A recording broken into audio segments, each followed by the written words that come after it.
I am Chris Jenkins, and I'm here today with Mr. Peacock, who is running for mayor for this year's Charlotte race. And first of all, thank you very much for taking the time to sit with me and inviting me into your home to talk with you. So great to be with you. Thank you, thank you. So for those who don't know who you are, because I know Charlotte has a tendency to be very heavily Democratic. Yeah. So tell us, who is Edwin Peacock? Yeah, you got it. Well, first of all, Charlotte does have parties of other affiliations. 26% of Charlotte is unaffiliated, 23% is Republican. I've been a Republican my whole life. My father was a member of the county commission in 1974, and he's my earliest mentor of getting into public service. And so I was with him as a little boy, and he ran for this very position in 1983, 30 years ago, for mayor, and he lost to a really great man named Harvey Gantt. Yeah. Okay. Yeah. Tell us about your family and everything as well. Yeah, definitely. I'm married to Amy. She and I have been together now 23 years. We met at the University of Georgia. She was a blind date. Blind date? Blind date. She didn't know what she got into. She didn't ask for me to run for mayor or anything like that. She knew of my interest of public service, but we met at Georgia. I came to Charlotte very briefly after our graduation in 1992. Went to Washington, D.C. Mm-hmm. Got my career started in Washington, but ironically did nothing in politics at all. It wasn't until I got back here to Charlotte in 2003 with our first child, who's now 10, and my second child was born 16 months later here in Charlotte as well too. So we have a boy and a girl, and we just couldn't be happier to be back in Charlotte. So I mean, this is a wonderful place to be.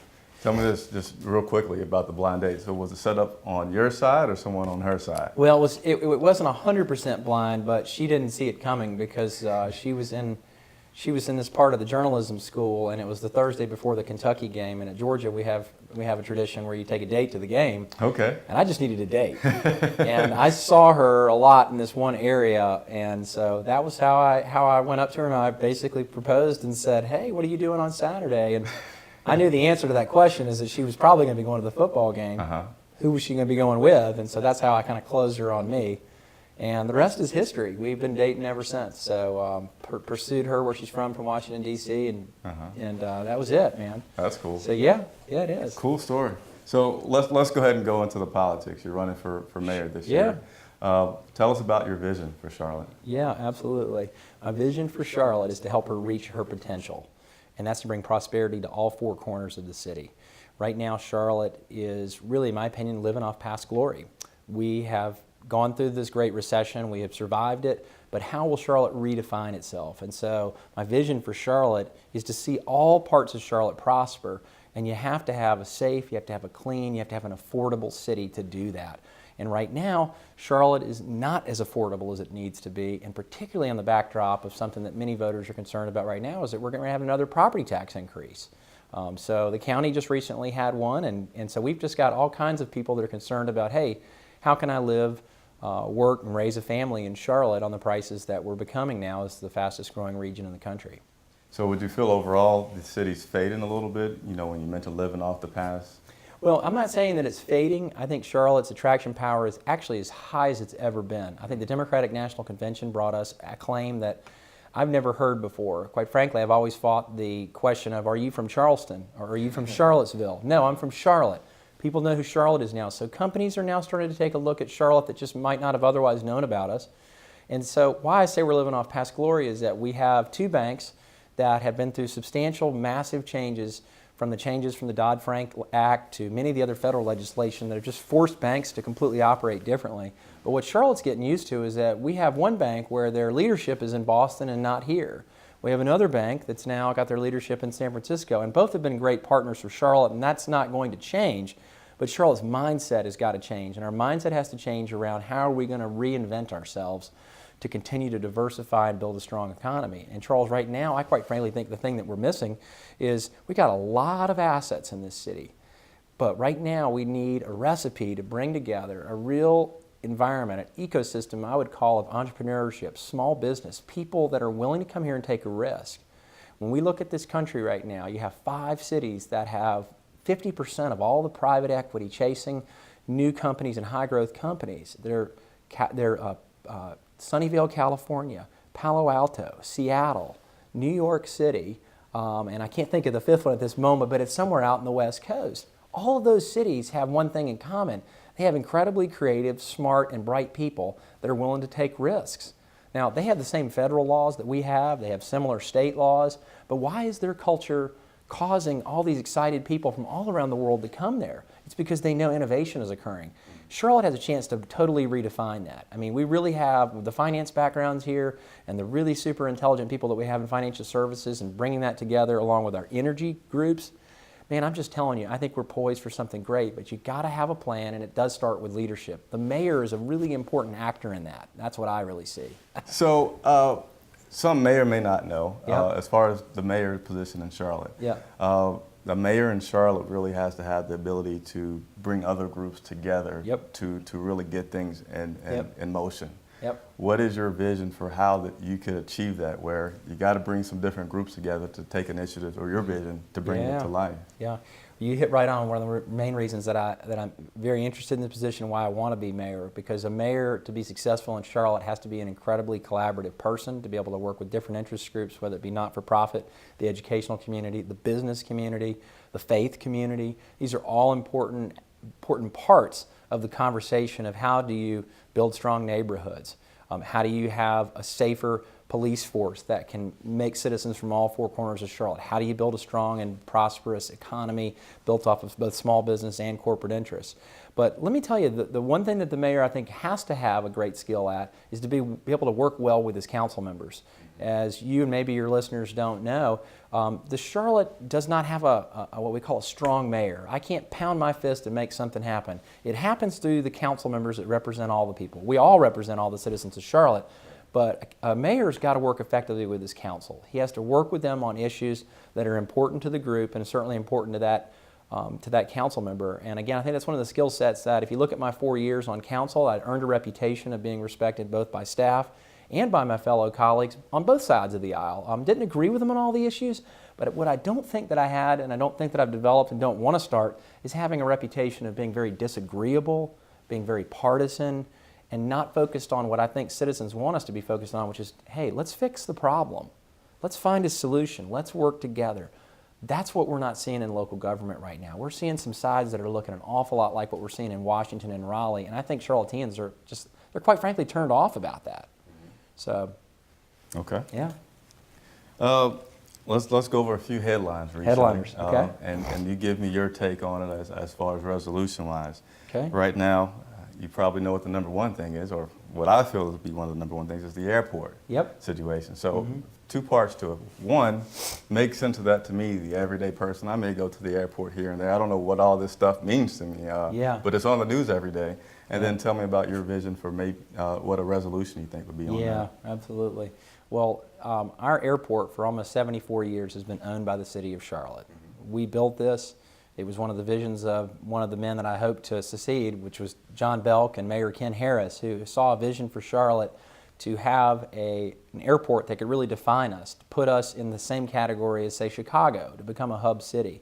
And so what has happened in this situation is that some members of the local delegation from Raleigh were concerned about what they saw as activities happening amongst our city staff and between council members that began to concern our airport director.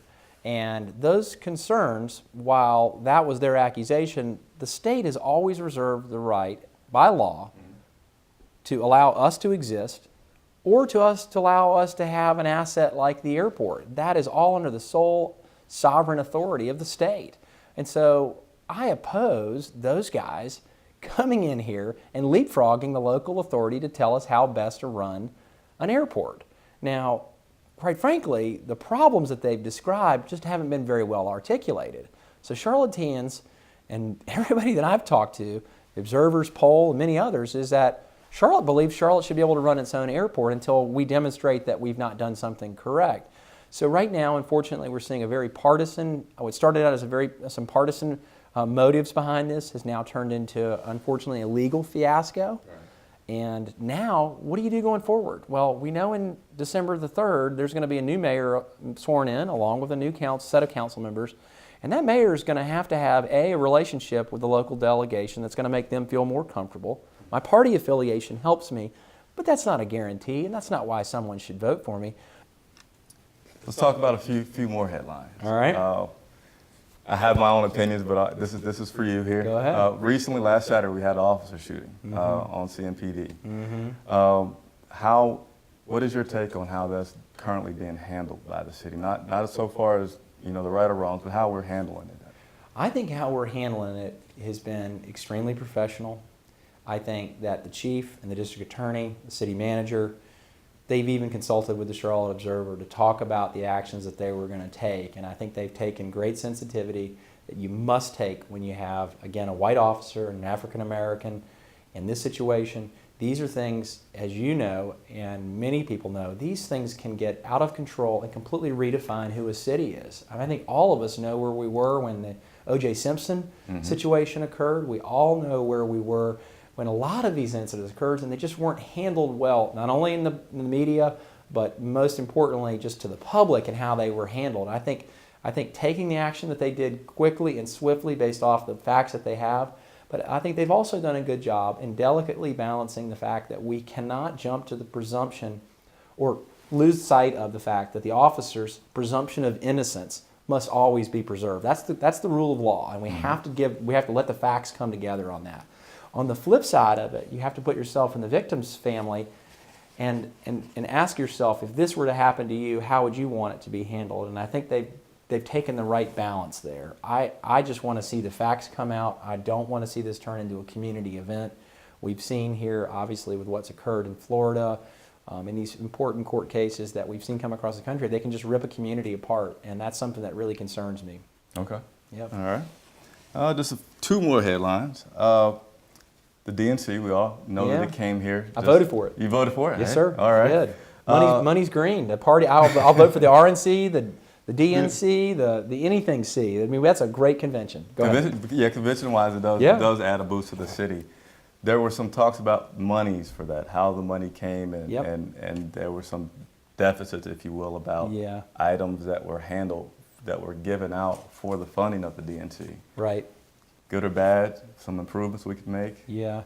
Well, both conventions received $50 million, and that was the money that we were given by the federal government to offset the enormous cost of security that come with any national convention. So Charlotte did benefit from some assets that we were able to pick up as a result of that. What you're referring to is how the Democratic Party handled the fundraising aspect of pulling off a convention. Right. The problem I had, and this is more political than anything, was just they said we're going to be the most transparent convention ever, but the story from my side, I was formerly on the host committee, wasn't invited to a whole lot being a Republican, but they weren't very transparent. They waited till the very end to tell us, hey, we're $10 million or $12 million short. On the other hand, down in Tampa, you had the Republicans that were being very transparent about where their numbers were. That was the only black eye from the event that I just felt like that just left a bad taste in my mouth. I wish they politically would have handled that better. My friend Dan Murray did a great job as the host committee's chair, but he really had a gag order on him. He couldn't say anything because the party did not want to reveal until the very end how far we fell short.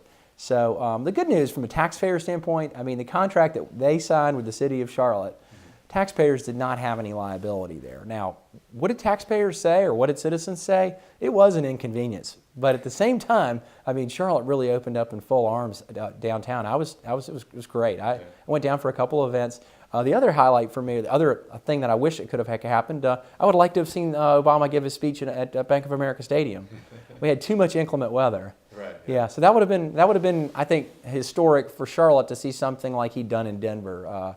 On that. Again, they pulled off a great convention, and thank God we didn't have any serious police incidents. It went pretty good. Yeah. Transitioning to another big event that the city has that may or may not come back. The CIAA has been here for many, many years. Okay. And we're near the expiration of that contract. Any things that you feel that the city can do or should do to continue to lure that event to stay here in Charlotte? You hit on a great one. Most people don't know the CIAA has been, without question, one of our biggest hotel fillers, event fillers. It's a full week, I think almost 2 weeks. It includes both alumni events and the basketball tournament, women's and men's. I've been to the games many a times. I'll be honest, I was really surprised at how full the stadiums were, how enthusiastic the supporters were. So I can tell you, going as the mayor, that's one that's definitely sold me on being a positive event for Charlotte. Really kind of celebrates our heritage, especially with our friends at Johnson C. Smith, but really brings in, as you know, the CIAA covers Florida all the way up to Maryland, and they just love Charlotte. Now, where's the difference? Where's the difference that you might have on city council? They ask for incentives. They ask for cash. Now, the question is, do they? Yeah, they be in the CIAA. Well, so did the ACC. So in our decision in 2007, when we were at this last intersection, I can't recall exactly how that decision had gone down, but there was some incentive from the city, and it was you scratch our back, you'll scratch mine. But they've more than proved themselves as being a really good partner to the city, and I hope we can keep them. But I will say this about incentives. You can't be in a race to the bottom. We can't give away everything. I mean, there's this point in which I know from their standpoint, from the negotiations, they'd like to get the best deal that they can. But I do think that Charlotte and Charlotte's elected officials need to respect the fact that, hey, we've built a pretty sharp downtown that is very attractive to anyone coming in. So you gotta make a nice package available to them. Make a lot of premier rooms available to them out of our hotel packages. But again, Charlotteans don't expect them to be treated any too radically different than we treat any other big conventions that come here. Okay. We didn't do that for the DNC. Now, the DNC had some money that came in, but right. Yeah, I expect Charlotte to fight pretty hard for that. I think, particularly the council members I know really well, we all agree that's been a real positive. So okay. Yeah, right. I'm big on it. I like it. Golden Bulls are my team though, because that's the only team I'm close with around here. All right. So. We're starting around third base here. All right, sounds good. I'm a baseball player.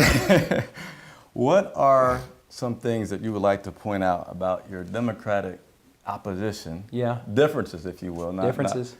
Between you and he, for the average voter to understand where I should place my vote. Yeah, absolutely. Well, first and foremost, Patrick and I are friends. Mm-hmm. I do not consider him to be the enemy. I consider him to be the opponent.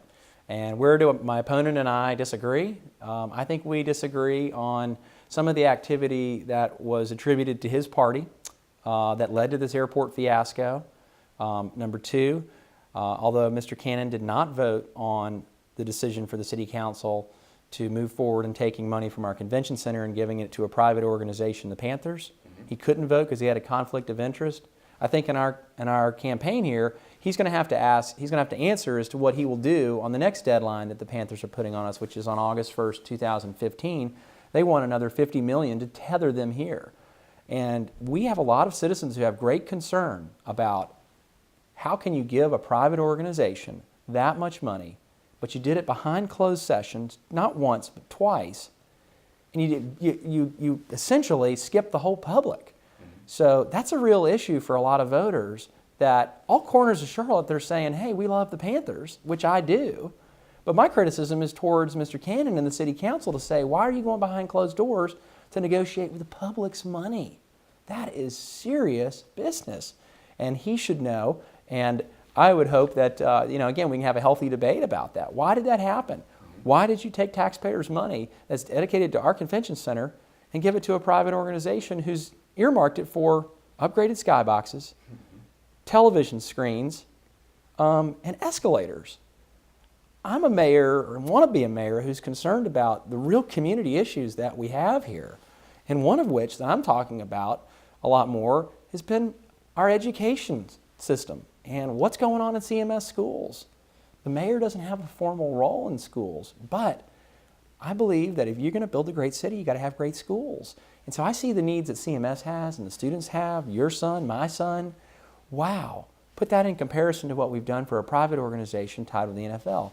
So yeah, the airport is a difference between Mr. Cannon and I and how his party handled it. 2, how they handled the Panthers. 3 is the tax increase.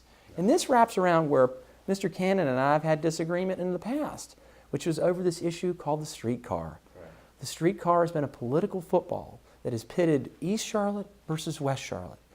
South Charlotte now is saying, why are we spending money on something that doesn't have ridership numbers, has marginal activity on economic development, and is extremely expensive, is going to take a long time? Well, what's happened is it's turned into a political football. And so when Patrick and I were on council together, he voted to take $25 million from the federal government, but he knew that by getting that down payment, we didn't have a way to pay for it. And I don't buy a house and can't pay for it. You can't do that. Right. That's a difference between us. That's a fiscal difference in the way we did it. Patrick, 1 year later, when Mayor Fox brought before them a large capital proposal, our city manager said, if you want to have this capital plan, including a streetcar to take the segment from Johnson C. Smith to Eastland Mall, we're going to have to do an 8% tax increase. Well, Patrick Cannon voted against that tax increase. And so did the rest of the city council. So they went back to the drawing board in 2013. What happens? All of a sudden, my opponent votes for the streetcar because the city manager said, well, guess what? I can do it without doing a property tax increase. So there's a difference. Now, what happened? He said, I'm going to get this streetcar done by borrowing money from the federal government. And the city manager did just that. And guess what? The application came back denied. So we still have a property tax increase. So he's going to have to answer to a property tax increase, the shell game that we've played around the streetcar, an airport fiasco, and then how they handled the Panthers. Charlotte voters are going to have a real choice when it comes around those big issues. I think it gives you a clue to the different approaches in leadership, approaches to how you're going to work with your council. Those are not easy issues, by the way. I mean, that stuff gets put before a mayor, and there's no easy answer. So don't get me wrong, I don't have a magic wand, but what I do know is I do have a process in which I would think about it, and I would work with my council members, but more importantly, when you deal with all those issues, the public sentiment is critical. And the public sentiment on a tax increase in this kind of economy, I just don't see how people are going to be able to get the economy going with a tax increase. So man, that's it. That's it? Yes, sir. Is there any more final Q&A? We got a rapid fire. We think we can do rapid fire? No rapid fire. Favorite color, favorite food, tell us favorite restaurant? We didn't talk about your dog. Hey, we talked about my dog Finnegan. He's the vice mayor. If I get elected, he's going to be in charge, man. Yeah, I got this dog named Finnegan. Now let me tell you about Finnegan. Finnegan is our 4-year-old Gordon setter, and he is a beautiful animal. And I didn't have my kids or my wife here for 2 parades this summer. Mr. Cannon and I were in a parade, and somebody said, bring your dog. Well, it was a great idea. I've never met so many people in my life. Everybody liked my dog more than they liked me. So, I mean, my dog was a hit. So we were at Hickory Grove and Coolwood, and man, all the kids were hugging my dog, and I just said, well, y'all be sure and remember me. Yeah, remember me. So yeah, your dog and your wife. I mean, if you don't have your dog and your wife, you're not a good politician, man. Yeah, you're just the guy there. Yeah. Everybody's got to have a dog. You know, Obama's got his cute dogs. He And does, yeah. yeah. Maybe that's what's preventing me from getting into politics. No, man. My son asked me about a dog all the time. And, You said no way. I said, no way. We are wrapping up. I think our birth camera's turned off. I just All right. wrap up. All right. Oh, you're a good interviewer, man. You know some good questions. I'll try to keep this short and powerful. All right. Ooh. Yeah, we're going to close out right now. And we can both get a break before our break even starts.